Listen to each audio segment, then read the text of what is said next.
Well, we all know the best-selling book of all time, right? The book. You may have heard of it. The book. It's called the book. The Biblia. The book, right? It's the book. Well, some people call it the sacred book, the Holy Biblia, the Holy Book. It's a spiritual book. You know what I'm talking about. It's the best-selling book of all time, and it's about this storyteller. He tells a lot of stories. His crew's like, "Why are you always telling these stories?" He tells a lot of stories, and but did you know what he said was his best story? He said this was the story of all stories. If you understand this story, you can understand any story.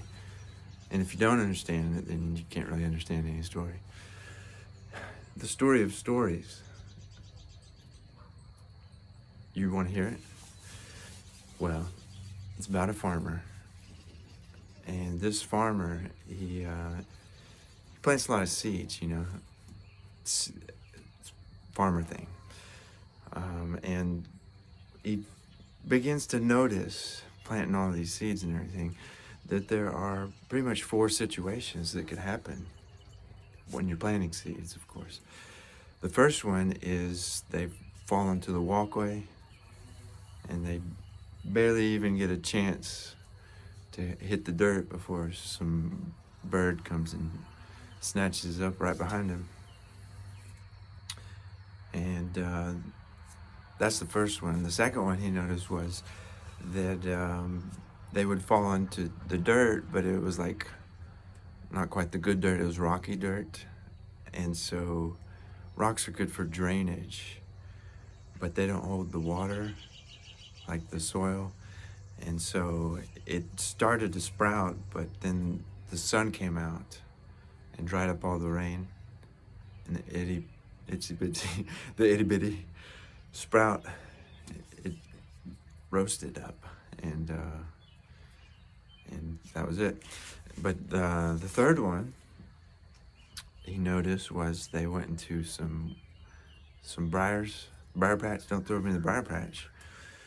And what happened was they got strangled up. You know, those wild roses, they can they take over and they just suck up all the nutrients in the water, and so anything next to them just kind of withers up, gets choked out, strangled. But there was a fourth, he noticed. It actually went into the good ground. It got everything it needed. It got water and sun and soil, and it grew. It even grew some fruit. One grew 100, one grew 60, another grew 30 pieces of fruit. That's good, right? And then the storyteller says, if you know, you know.